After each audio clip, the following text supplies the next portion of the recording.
এত বড় আর এত লম্বা গাছে কে চড়বে? আর গাছের গায়ে যা কাঠ পিঁপুড়ে, বাহ!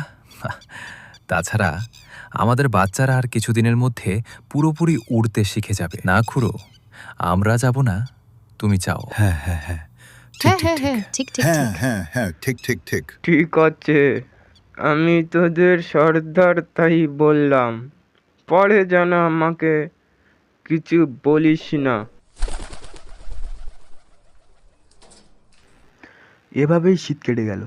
সারসরা তাদের গায়ে কালো পালক ফেলে নতুন সাজে সাজে।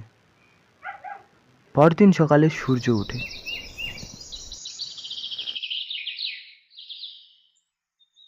সকাল হয়ে গেল, চলো সব খেয়ে আসি।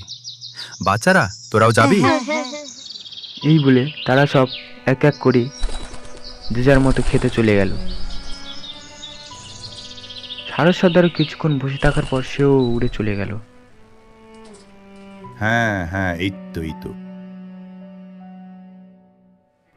সার্সগুলো এখন বাসায় নেই। এই সুযোগ আমি যে জাল বিছিয়ে দিয়ে আসি।